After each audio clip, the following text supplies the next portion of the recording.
का विषय जो है वो हमारा जो कश्मीर में ग्रास रूट लेवल पे जो हमारी इंटरेक्शन या जो भी हमको इन्फॉर्मेशन कलेक्ट हो रही है कि ग्रास रूट नैरेटिव वहाँ पे कैसा है, उसके आधार पे आज हम एक बात सरकार के सामने रखना चाहते हैं। कुछ समय से हमको लग रहा है कि जमात इस्लामी की एक्टिविटी ग्रास रूट लेवल पे वहाँ पे फिर से शुरू हो गई है। जमात इस्लामी के बारे में आपको ज्ञात है कि वो बैंड ऑर्गेनाइजेशन है। हमारी जानकारी के हिसाब से ग्राउंड पे उनके काडर्स के माध्यम से पैसा इकट्ठा किया जा रहा है। एग्रीकल्चरल टैक्स जिसको उश्र बोलते हैं या उश्र बोलते हैं या ज़कात के नाम पे, और एक इम्प्रेशन लोगों को देने का प्रयत्न किया जा रहा है कि जैसे कि जमात का कोई अंडरस्टैंडिंग गवर्नमेंट के साथ बन रहा है। अब ये विषय ऐसा है कि हमको लगा कि हम सरकार के संज्ञान में ये बात लाएं कि अगर किसी भी स्तर पे गवर्नमेंट ऑफ इंडिया सोच रही है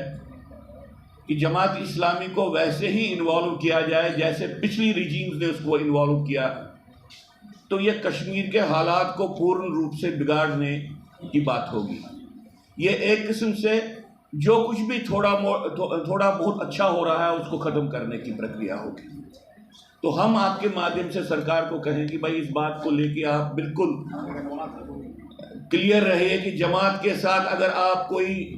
अंडरहैंड कोई डीलिंग करते हैं, इससे राष्ट्रीय हितों की हानि होगी। इस बात को जान के, इस बात को समझ के कि भारत सरकार ने जमात को बैन किया है। अब ये बात इसलिए ज़रूरी है और मैं इसलिए कह रहा हूँ कि आपको मालूम है कि पिछले समय में भी जब जुल्फ़िकार अली भुट्टो की हत्या हो गई तो और कश्मीर में एक किस्म का एक माहौल जमात के खिलाफ बना, उस वक्त कांग्रेस पार्टी जो रूलिंग पार्टी थी वो जमात की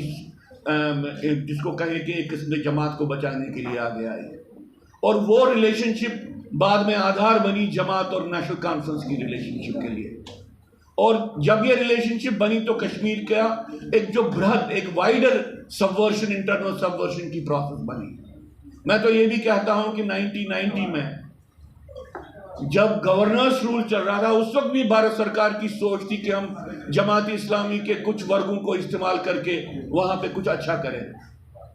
और उस वक्त के गवर्नर के वर्चुअली समय उन्होंने जमात और जमात समर्थित जो ब्यूरोक्रेसी है उसको सामने लाया, और बाद में आपको मालूम है कि हालात कैसे बिगड़े।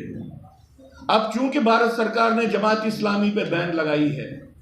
अगर किसी भी गलियारे में किसी भी स्तर पे ये बात चल रही है कि जमात के साथ हाथ मिला के हम कोई नया एक पॉलिटिकल कू कश्मीर में करेंगे, ये एक सुसाइडल बात होगी। ये बात कहने के लिए मैं आज आपके सामने आया हूं क्योंकि इसकी रिलेशनशिप हालात के बारे में है। अगर ये बात सत्य है कि कोई किसी किस्म की एक नेगोशिएशन, कोई किस्म का कोई रिश्ता बन रहा है, तो ये देश के लिए ठीक नहीं है। और अगर भारत सरकार किसी भी लेवल पे ये सोचती है कि हम कश्मीर घाटी में उस तरीके के लोगों को ही इन्वॉल्व करके कुछ काम करेंगे जैसे पुरानी सरकारों ने किया है, तो ये एक गलत बात होगी। मैं समझता हूं कि एक सुसाइडल एक अप्रोच होगा। हम कोई सरकार को ब्लेम नहीं कर रहे हैं, लेकिन उनको चेता रहे हैं कि जमात के साथ कोई भी अंडरहैंड डीलिंग करना बड़ा घातक होगा। जमात का जम्मू कश्मीर के हालात के बारे में या जम्मू कश्मीर की परिस्थिति के बारे में वही रोल है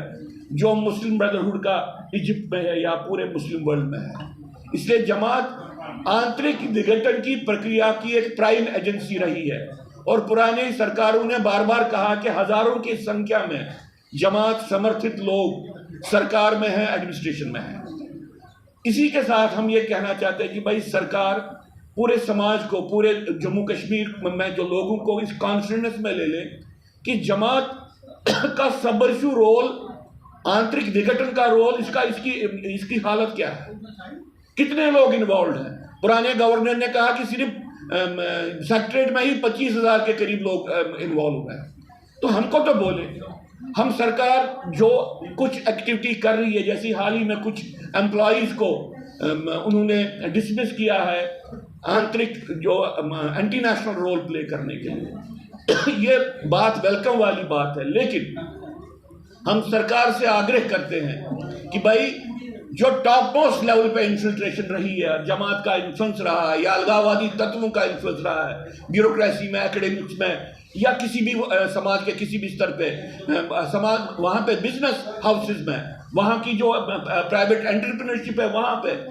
जहाँ पे भी ऐसे सिंपैथाइजर्स टॉप मोस्ट लेवल पे है, पहले उनके खिलाफ उनको कार्रवाई करनी चाहिए। एक टॉप बॉटम अप्रोच उनको अडॉप्ट करना चाहिए। उसके बगैर भले ही वो कुछ लोगों को डिसमिस भी करें, उसका बड़ा इम्पैक्ट समाज पे नहीं पड़ेगा। और अपने इस बात को मैं सब यहीं पे समाप्त करके कहता हूँ कि सरकार को सोचना चाहिए कश्मीर घाटी का विभाजन करके 2 यूनियन टेरिटरीज वहाँ पे बनाना, यही एक जिसको आप कहें स्टेबल और परमानेंट तरीका है वहाँ पे अलगाववाद को खत्म करने का।